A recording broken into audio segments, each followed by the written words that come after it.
Olá pessoal, boa noite, muita paz. É sempre oportuno estar aqui na Luz do Caminho para poder conversar com vocês sobre doutrina espírita. E deixar claro que não tem aqui nenhum palestrante, não tem nenhum orador, tem apenas uma pessoa que gosta da doutrina espírita, gosta de pesquisar, gosta de discutir, gosta de criar polêmicas, para poder a gente verificar o quanto é profunda a doutrina espírita.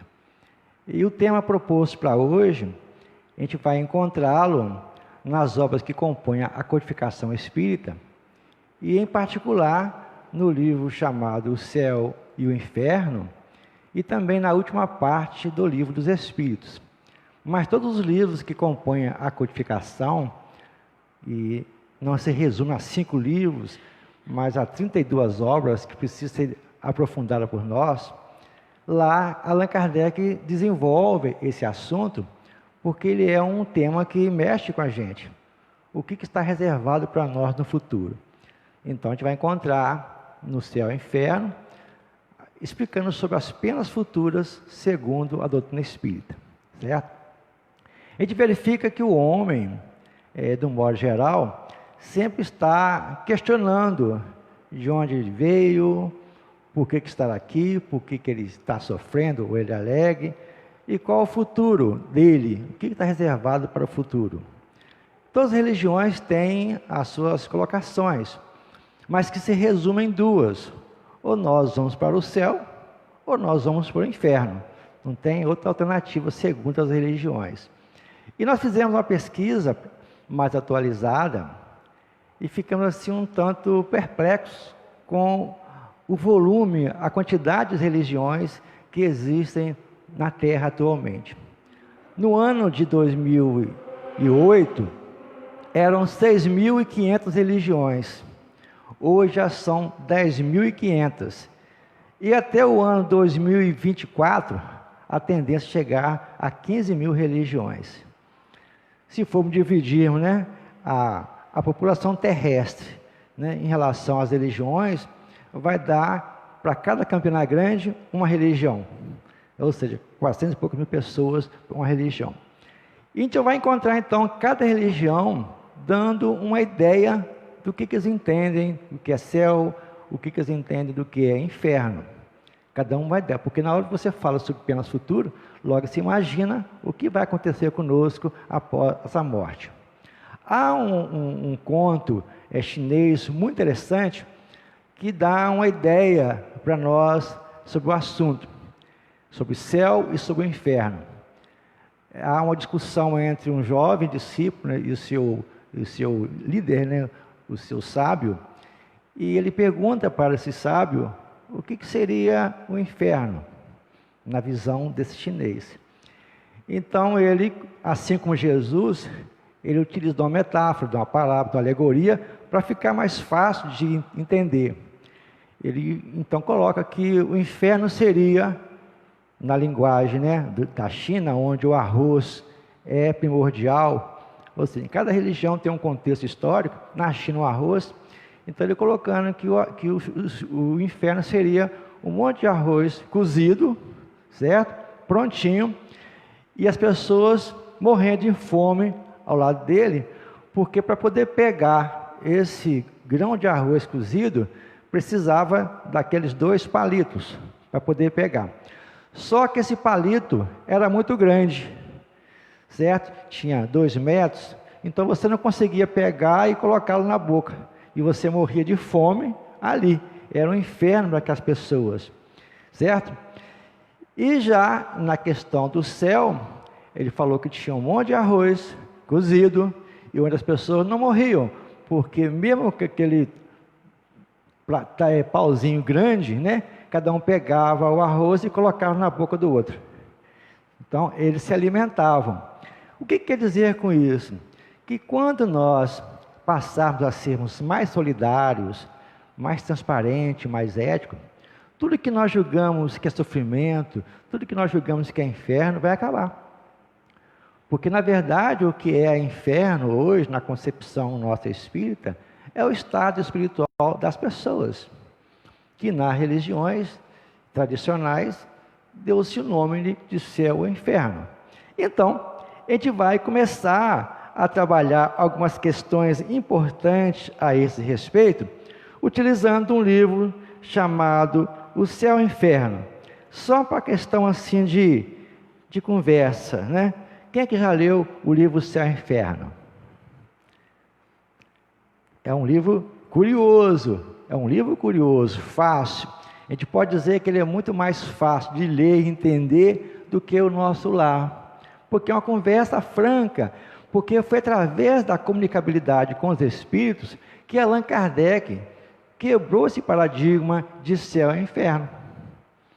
Porque através da conversa com os espíritos, eles narravam a situação deles, não além. Narram até hoje, nas reuniões mediúnicas sérias. A gente vai então conversar com aqueles que já partiram e vão narrar para nós o seu estado de espírito.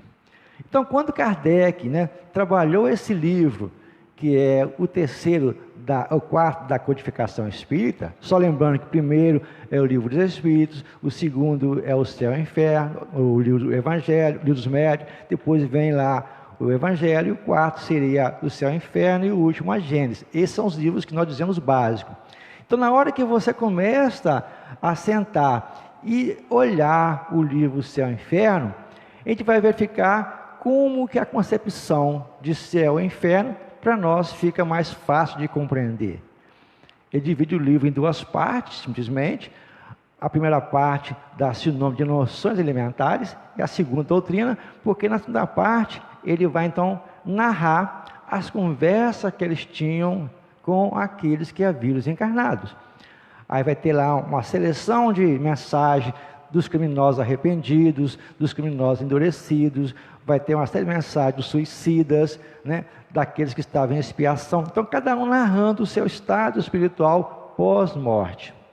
Então, Allan Kardec começa a trabalhar para nós esse assunto, e para poder nós entendermos essa grandeza que é a doutrina espírita, nós temos que fazer um exercício mental. Nós aqui na sala, sem nenhuma exceção, tanto encarnado como desencarnado, como aquelas pessoas que estão assistindo via internet essa conversa, nós tivemos um ponto de partida que não se iniciou nesta encarnação. Esse ponto de partida, ele se perde aos milênios, quando Deus, na sua bondade infinita, criou o que se dá o nome de princípio. Isso, a minha cunhada, lá de Minas Gerais, lá no cantinho, lá em Cataguás, está lá, mora assistindo lá. Muito bem, então, quando estuda-se esse princípio inteligente, demonstra que esse princípio vai se transformar com o tempo, até que um dia ele vai se transformar-se em algo que nós damos o nome de espírito. Então vai ser uma longa caminhada. Nessa caminhada, nós nascemos simples e ignorantes. A gente vai então desenvolver a habilidade com o tempo. Então ninguém nasce perfeito, ninguém nasce pronto. Apesar do Sócrates dizer que já se nasce pronto o homem, vamos dizer assim. Nessa caminhada evolutiva, nós vamos passar um período em que nós não sabemos o que é certo e o que é errado. A gente não sabe o que é. A gente está numa fase de experiência, desenvolvendo a nossa capacidade. Vai chegar um momento em que essa razão, depois de múltiplas experiências, vai despertar e nasce então esse ser inteligente que somos nós aqui encarnados, que vai fazer parte desse universo imenso. Nessa hora que passamos a ser espíritos já conscientes, nós já somos capazes, através do nosso livre-arbítrio conquistado, a definir a nossa caminhada. A nossa caminhada, que vai ser uma caminhada cheia de atropelos, porque nós não temos ainda a lucidez que temos hoje. A gente vai tropeçar. Mas esses erros que nós cometemos nessa caminhada, foi transformado pelas igrejas tradicionais em pecado. Não é pecado, são fases de aprendizado, você tem que desenvolver. Para que você saiba o que é um calor, você vai se queimar. Isso é crime, é pecado? Não, você está desenvolvendo a sua habilidade perceptiva de saber que aquilo ali te queima, através da experiência. Então, a questão de pecado foi uma invenção criada para poder domar o nosso crescimento espiritual. Muito bem, nessa hora então que a gente começa a trabalhar as nossas experiências, muitas vezes essa experiência, essa escolha que nós fazemos, são escolhas equivocadas, que vai gerar no futuro alguma coisa contra nós. E nós vamos ter que responder por isso, mas não por castigo divino. Nós estamos a percorrer o mesmo caminho que fizemos anteriormente, agora esbarrando com a nossa criação. A gente semeou e agora está colhendo.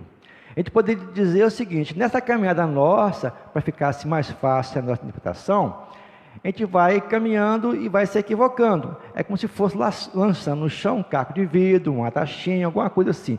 Quando você começa a perceber que você fez algo errado e que precisa corrigir isso que você construiu, o que vai acontecer? Eu vou ter que voltar aonde que eu errei para tentar começar então a corrigir. E nessa volta, a gente vai pisar onde? Nos cacos de vidro, na taxinha, e vamos sofrer. E vamos sofrer. Não porque Deus castiga, porque nós infringimos uma lei divina e nós então temos que reportar essa lei divina. Então, a gente vai nessa caminhada de crescimento, observar isso. E Allan Kardec, no livro O Céu e o Inferno, no seu capítulo 7, item 8, ele fala assim: a alma ou espírito sofre na vida espiritual as consequências de todas as imperfeições que não conseguiu corrigir na vida corporal. O seu estado é feliz ou desgraçado é inerente ao seu grau de pureza ou impureza. Ou seja, nós, após desencarnar, a gente vai para o mundo espiritual. E esse mundo espiritual fica onde? Será que fica distante? Fica longe? Fica aqui onde nós estamos. A gente vive num mundo paralelo, vamos dizer assim. A gente desencarna, não vou ter mais essa matéria que compõe o meu organismo físico. Essa matéria, na linguagem bíblica, para o pó volta, porque do pó fui criado, corpo físico, mas a alma que foi soprada por Deus continua perambulando. Então eu vou para onde? Para o mundo dos espíritos, levando comigo a minha bagagem, a minha bolsa tiracola, que seriam os meus vícios e as minhas virtudes. Então, chegando nesse mundo espiritual que está aqui no nosso meio, a gente vai continuar a ter as mesmas alegrias, as mesmas decepções, as mesmas tristezas, as mesmas angústias, e só com o tempo é que a gente vai compreender que estamos encarnados e começar a reviver. Mas deixa aqui a frase de Kardec, que para que a gente consiga reverter esse momento equivocado que fizemos quando encarnado, nós temos que voltar a reencarnar. Aí nessa hora você vê as penas futuras. Você vai ter que reencarnar, e ao reencarnar, você vai estar de frente com os seus mesmos desafios. Aí entra o que foi colocado pelo Cristo, que o fardo que nós temos na atual existência, ou qualquer existência, jamais será superior às nossas forças, jamais. Pai, o nosso Deus, não vai dar uma carga superior àquilo que eu sou capaz de suportar. E ninguém vai sofrer pelo outro, a não ser que você tenha sido a causadora do sofrimento de alguém. Isso é lei de justiça, isso é penas futuras. Então, lá no livro dos Espíritos, Kardec coloca sobre isso. E na hora que a gente coloca a questão de fazer o bem, há uma frase muito interessante, também no livro do Céu e Inferno, no seu capítulo 6, capítulo 7, item 6, que fala o seguinte: o bem e o mal que fazemos decorrem das qualidades que possuímos. O bem e o mal que fazemos depende das nossas qualidades, daquilo que eu compreendo, o que é bom, o que é ruim. Depende da gente. E continua ele: não fazer o bem quando podemos é, portanto, resultado de uma imperfeição. Então, quando a gente quer, não faz um bem, a gente deve ficar remoendo, não, porque não faz parte ainda da minha condição de fazer aquilo ali, faz parte da minha perfeição. Mas ele vai além e fala o seguinte: se toda imperfeição é fonte de sofrimento, o espírito deve sofrer não somente pelo mal que fez, como também pelo bem que deixou de fazer na vida terrestre. Então, o fato de você não fazer o bem, e poderia fazer, isso implica algo que será cobrado. Como é que seria esse bem? Vamos imaginar que você está caminhando na rua e chega alguém desesperado, querendo conversar com você. E você, nos dias de hoje, você corre, você acha que a pessoa é maluca, você corre. Imaginemos que você pare um pouquinho para poder dar atenção a essa criatura. Ela vai então relatar o que ela tem de problema. Problema familiar, problema afetivo, desemprego. E ela está pensando em suicidar. E nessa hora você tem a oportunidade de minimizar, de orientar, de abraçar essa criatura. Mas na hora que nós negamos essa oportunidade, isso fica gravado na nossa consciência. E mais tarde, depois que a gente desencarna, quando a gente vai se ler no mundo espiritual, todo o nosso prontuário de vida na Terra, a gente vai encontrar esse detalhe. E vai observar que aquela criatura que você negou uma conversa, um abraço, um afago, tenha suicidado. E você não fez nada. Isso bate um remorso.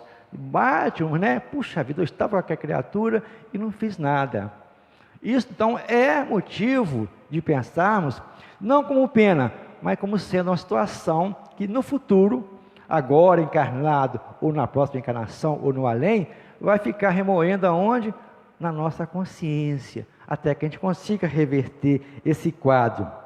E ele continua fazendo, nesse mesmo capítulo, capítulo 7, fala que Deus, na sua bondade infinita, Ele vai pesar as coisas mínimas boas que você fez, as coisas mínimas ruins que você fez. Tudo é igual, certo? Tudo é igual. Não existe assim um privilégio maior para ninguém. Se você fez uma coisa boa, tenha realmente ali um mérito. Um mérito vai pesar a seu favor. Mas também as coisas mínimas. Isso se chama justiça divina.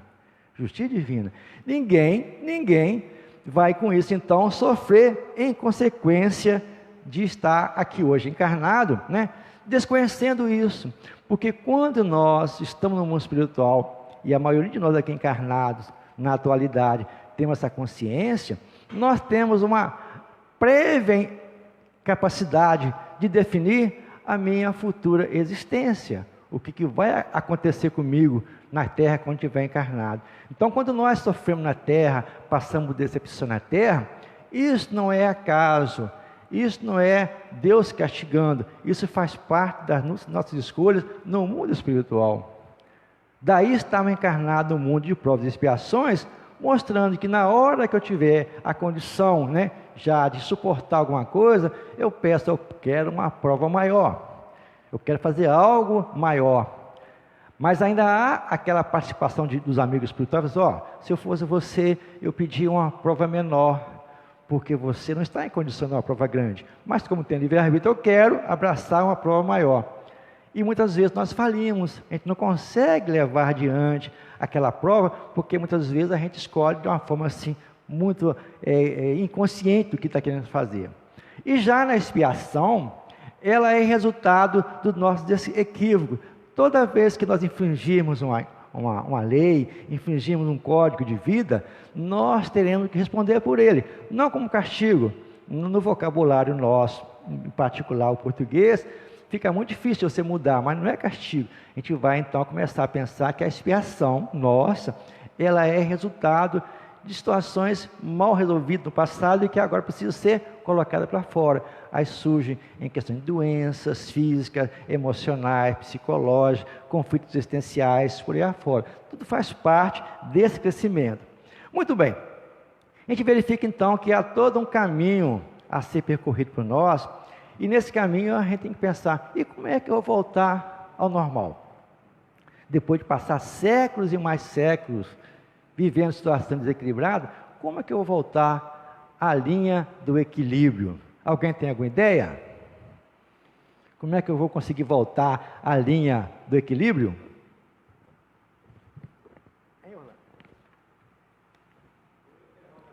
Hein?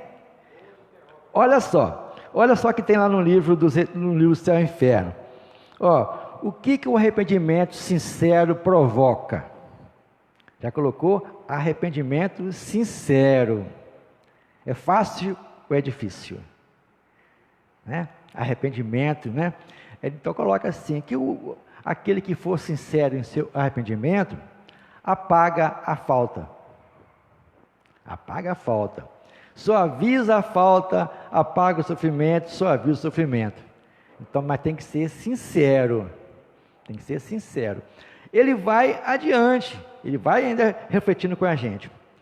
O arrependimento, conquanto seja o primeiro passo para a regeneração, não basta por si só. São precisas a expiação e a reparação. Entenderam? Então, na hora que nós pensarmos, estou caminhando aqui na vida, encarnando, desencarnando, ou na Terra, ou outros mundos, deixar bem claro que a Terra não é o único mundo em provas e expiações, tem diversos mundos iguais ao nosso, a gente pode ir para lá e vice-versa. Então, aonde que eu for, coloca lá o Allan Kardec e os Espíritos, aonde que eu for, aonde nós formos, cada um Orlando, onde Orlando for, com ele vai a falta dele. Certo? Aonde a gente for, a falta está com a gente, gravado com a gente. Então, como é que eu vou superar isso? Começar a se arrepender, né? A pensar o que fazer para poder melhorar. Dizem os Espíritos que, lá no livro dos Espíritos, fala que o arrependimento, ele ocorre, maioria das vezes, né? A maioria das vezes, no mundo espiritual. Porque no mundo espiritual, nós temos uma noção mais clara das coisas. Porque aqui encarnado a gente está com a matéria bruta, né? E esse cérebro nosso impede que o nosso espírito, a nossa alma, se consiga manifestar na sua plenitude. Há esse bloqueio. Mas depois de livre desse corpo nosso, a tendência é nós termos mais lucidez e verificar então com maior grandeza, né, as coisas boas e as coisas ruins, como se fosse um prontuário, vamos dizer assim. Então, chegando no mundo espiritual, a gente vai verificar o que nós fizemos de bom, de ruim, e começa então a martelar. Como é que será isso? Coloca os Espíritos que apenas 2 pessoas na Terra encarnadas tiveram a oportunidade, tiveram a grandeza, o esforço psicológico, moral, de reverter os equívocos que fizeram ainda encarnado. Um foi Paulo de Tarso. Paulo de Tarso é aquele ser lá atrás, no tempo de Jesus, aliás, após Jesus, né, que perseguia os cristãos. Todo mundo conhece a história, que perseguia os cristãos, e tem um livro muito bom que fala sobre isso, que é o livro Paulo e Estevão. É um livrinho fácil de ler, certo? Grossão assim, né? Você consegue ler numa semana, né? Vamos dizer assim, 2 semanas, né? Não, né? Lá então conta a história de Paulo e Estevão, né? Estevão foi aquele primeiro mártir do cristianismo, porque ele foi morto apedrejado por Paulo. Na época ainda era o Saulo. Muito bem. Paulo, ele era aquele ser judeu, né, tradicional, judeu romano tradicional, e ele seria o próximo chefe da sinagoga, seria lá o mentor da sinagoga de Israel, chefe da toda aquela dos fariseus, do pessoal lá. Muito bem. Ele então começa a perseguir os cristãos, porque achava que os cristãos estavam começando a infringir na crença judaica. Começa a perseguir. Então, a história que ele, a caminho de Damasco, não é assim que é a história? Né? A caminho de Damasco, ele tem um encontro, né, com uma luz forte que o cegou e cai do cavalo, e ali fica cego, não sabe caminhar, todo mundo fica assustado, e ele vai ser acolhido na casa da criatura que ele ia matar, certo? E chegando nessa casa, ele é curado, e de repente ele começa a ver os equívocos que ele estava fazendo. Foi preciso que essa luz tivesse encontrado com ele. Só fazendo assim um parêntese nessa história, uma coisa é o espiritismo com a gente, certo? Quando a gente não encontra uma religião ainda aqui nos moldes, que nos dá as respostas que nós queremos, a gente vai mudando de religião, certo? Então o espiritismo seria aquela luz forte que chega até nós e mexe com a gente, começa a questionar. O Raul Teixeira fala que ser espírita não é para qualquer um, é para quem aguenta. né? Porque você começa a se questionar e verificar que você tem que mudar muita coisa para ser uma pessoa boa, vencer barreiras muito grandes. Então, voltando para a história, lá então, Paulo foi curado, né? Pelo ancião que ele ia perseguir, e logo de cara ele quis voltar lá na sinagoga para poder pregar para o pessoal, informando que ele estava errado, que os cristãos, que a mensagem de Jesus era boa e tal. Ele foi também excomungado, certo? Aí vem a questão interativa com vocês.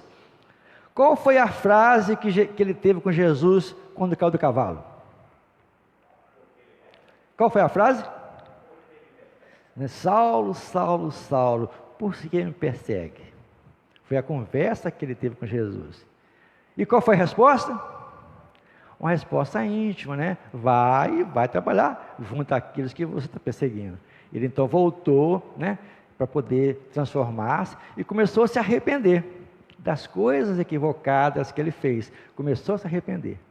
Ele, nesse período de Saulo de Tarso, ele era um criminoso, porque matou as pessoas, era um criminoso mesmo, matou Saulo, né, a pedrada, porque foi lá e pregou na frente dele que Jesus, né, era a que liderava aquele povo.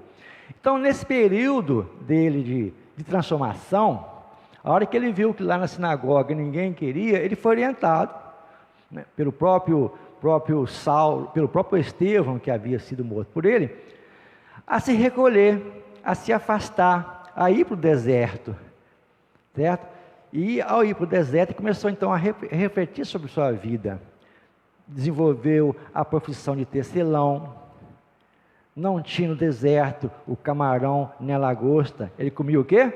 Gafanhoto. Ele comia gafanhoto, vestia todo de couro. E quando ele volta, né, e começa a trabalhar o seu retorno, né, ele começa então a reparar os erros que ele fez. Ele começa então a ir de casa em casa. Quando eu falo casa em casa, de cidade em cidade que ele havia perseguido, né, ele começa então a pregar a boa nova. Em cada lugar que ele ia, ele desenvolvia um núcleo espírita, um núcleo religioso cristão. E para poder manter esse intercâmbio entre essas casas que ele fundava, ele criou as cartas de Paulo. Ele mandando carta para Roma, né, aos Efésios e para fora, explicando o que deveria ser feito naquela situação. Mas ainda trazia com ele um ranço judaico muito forte. Se você for analisar o Paulo na sua história, tem que analisar ele do princípio até o final, não ficar preso na sua origem, porque nas suas primeiras cartas que ele mandava para as igrejas, ele atacava as mulheres. E tem uma carta que ele fala assim: era preferível que você não existisse, porque estava ainda com aquela questão judaica agarrada nele. Mas ele vai se transformando. Então ele começa a reparar o mal que ele fez, certo? A reparar o mal que ele fez. Ou seja, ele arrependeu e começa a reparar o mal que ele fez. Mas, segundo Allan Kardec e os espíritos, ele precisava expiar. Como é que foi que ele expiou? Ele apanhava muito. Batiam muito, prendia, batia, muito mesmo. Quando falava que ele era julgado de fora da cidade, nos muros, não é esse muro de 1,5 metro, 2 metros, eram muralhas que protegiam a cidade, de 5, 10, 15 metros de altura, julgava lá embaixo. Ele voltava, foi picado por uma cobra, levantou e foi lá, né? Ou seja, não desistiu. Então, de acordo com os espíritos, Paulo de Tarso seria um ser que, quando encarnado, conseguiu passar pelo arrependimento, pela expiação e pela reparação. Passou a ajudar as pessoas que ele havia prejudicado. E vai acontecer a mesma coisa com a gente.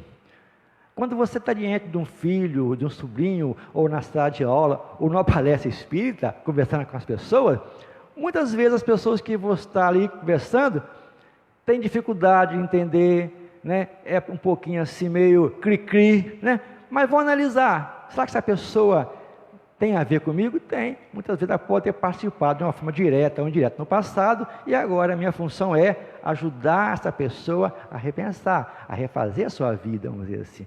Então seria uma criatura que, nos moldes da doutrina espírita, passou por essa fase. O outro seria, outro caso que poderia ser colocado como sendo assim, que conseguiu vencer essas penas futuras, vamos dizer assim, na própria encarnação, foi Maria de Magdala, aquela classificada como prostituta, né, que depois transformou-se, né, em um trabalhador do Cristo, né, e morreu em função da lepra que ela adquiriu, porque ela trabalhava com as criaturas que eram afastadas da sociedade. De acordo com os Espíritos, é uma criatura que conseguiu, na vida encarnada, passar pelo arrependimento, pela expiação e pela reparação. E assim somos nós na nossa vida. Aí vem uma questão primordial para nós. E a duração desse castigo? Como é que fica? Será que vai demorar uma encarnação? O que você acha? Uma encarnação? Como é que vai ser esse castigo? Aí coloca os Espíritos para nós no livro Céu e Inferno. A duração do castigo depende da melhoria do espírito. A expiação varia segundo a natureza e a gravidade da falta. Então, justiça, certo? Justiça, certo? Não vai ser numa única encarnação que a gente vai conseguir reparar séculos e séculos de problemas. Vai ser em dose homeopática, um pouquinho hoje, um pouquinho amanhã. Mas nós temos que dar o primeiro passo para poder conseguir vencer isso, certo? Na atual existência. E Kardec então coloca, nesse mesmo livro Céu e Inferno, que não há penas eternas, que não existe penas eternas. A reparação consiste em fazer o bem àqueles que você fez mal. Então, o nosso futuro vai dessa forma, né? E a gente vai verificar lá e vai fazer assim agregar ao que foi colocado por Jesus na seguinte frase, né? Está assim, ó, o homem é quase sempre obreiro da sua própria infelicidade. O homem é quase sempre obreiro da sua própria infelicidade. Analisando a Terra com o que está acontecendo nos meios políticos, sociais, né, e vai para fora, essa dor que o mundo está passando, ela é resultado, de acordo com o que está aqui, das escolhas equivocadas que nós fizemos. Não é castigo divino, não é por acaso, não é por causa de Adão e Eva, é porque nós fizemos uma opção equivocada, e agora estamos sofrendo essa opção. Mas o bom disso tudo, e pegando em Jesus, né, o nosso mestre, que estamos a aprender a separar o joio do trigo, aquilo que serve e o que não serve. Para isso que as coisas acontecem, não é assim ao acaso. E nós temos que aprender a fazer a diferença. Onde quer que nós estejamos, nós temos que ser aquela pessoa que faz a diferença. Não pensemos em coisas grandes, pensar em coisas pequenas. Lembrar daquele pequeno caso que a gente conta aqui várias vezes, né? Onde a gente está conversando, daquela criatura que estava lá na praia de Tambaú, jogando estrela no mar. A água vinha e trazia um monte de estrela, ele abaixava e jogava no mar aquela estrela. Até que chegou um dia um filósofo, um pensador, e falou assim: o que está fazendo? Estou jogando a estrela no mar de volta. Mas são milhares, você não vai conseguir nunca fazer diferença. Você vai ficar aqui uma vida jogando de volta lá e não vai conseguir, porque é maior que você. Ele abaixou novamente, pegou a estrela do mar e arremessou no mar e falou: para essa eu fiz a diferença. E no dia seguinte estava lá, o rapaz e o seu filósofo lá jogando a estrela no mar. Nós temos que aprender a fazer isso, onde quer que nós estejamos. E quando se fala então de penas eternas, nós temos que pensar nisso, porque lá no Livro dos Espíritos, na questão 962, a responsabilidade dos atos é a consequência da realidade futura. Ou seja, o que nós estamos fazendo aqui hoje na Terra, vai repercutir onde? Daqui a alguns anos, ou na próxima existência. De quem é o culpado? Nós. Então, a gente está aqui hoje, aqui no caminho, na luz do caminho, estamos já moldando como será o meu futuro. E quando se pensa em futuro, não pensa na próxima encarnação, pensa hoje, amanhã, depois daqui da reunião. Será que estou conseguindo ser um homem ou uma mulher que consegue vencer as suas más tendências? E aí, para poder encerrar, a gente vai encontrar no Livro dos Espíritos uma questão básica, muito interessante, está lá assim: poderia o homem, pelos seus esforços, dominar as suas más tendências, as suas más inclinações?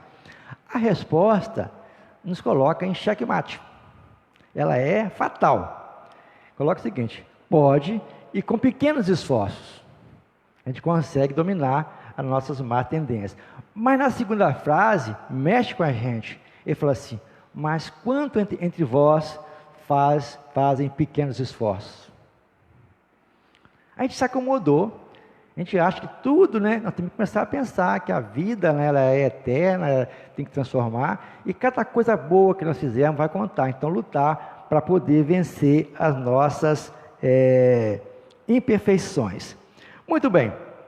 E no final da nossa reflexão de hoje, deixa eu só pegar aqui minha colinha aqui.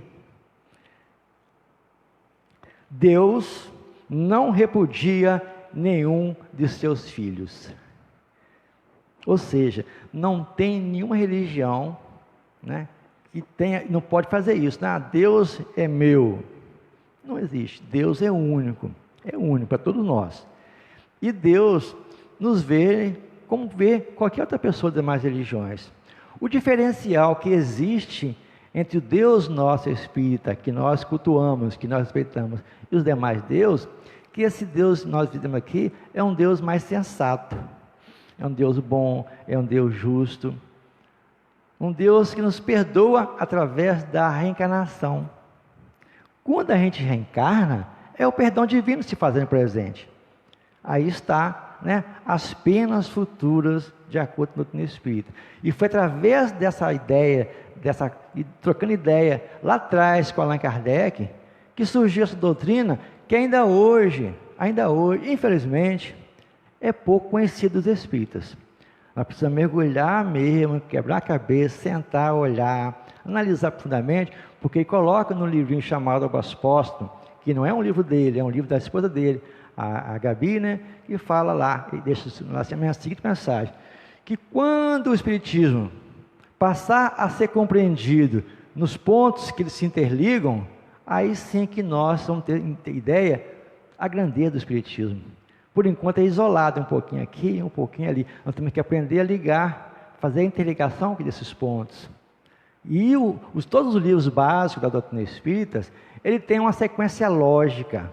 Não foi o acaso. Há uma sequência lógica. O livro dos Espíritos, o livro dos Médiuns, que vocês que vão iniciar aqui no mês de julho. O Evangelho segundo o Espiritismo é fantástico, principalmente na introdução, que a gente pula, né? Já vai para o primeiro capítulo, esquece a introdução. Lá a introdução está ali todo montado para nós. Tem lá Sócrates e Platão, no 3º século antes de Cristo, já divulgando o cristianismo, divulgando a mensagem espírita. Então temos que aprender a trabalhar esses livros e mais outros livros que nós não conhecemos, para poder então entender a grandeza que é o Espiritismo. Certo? A grandeza que é. E para encerrar a nossa conversa de hoje, eu vou lembrar aqui de uma letra de uma música de um paraibano. A gente falou aqui há pouco a respeito da estrela, né? Jogar no mar. E eu vou falar a frase e vocês vão dar o nome do autor, certo? Tá assim: quem sabe faz a hora, não espera acontecer. De quem que é? Está aqui, certo? Então vamos fazer essa hora nossa. E a hora é agora. Não é amanhã, não foi ontem, é agora. Fazer o que for possível, né, para poder melhorar nós mesmos e vencer nós mesmos em relação ao mundo. Que fiquemos em paz, que possamos voltar ao nosso lado com alegria e ter a certeza que a nossa vida não está se passando inutilmente. Certo? Muita paz.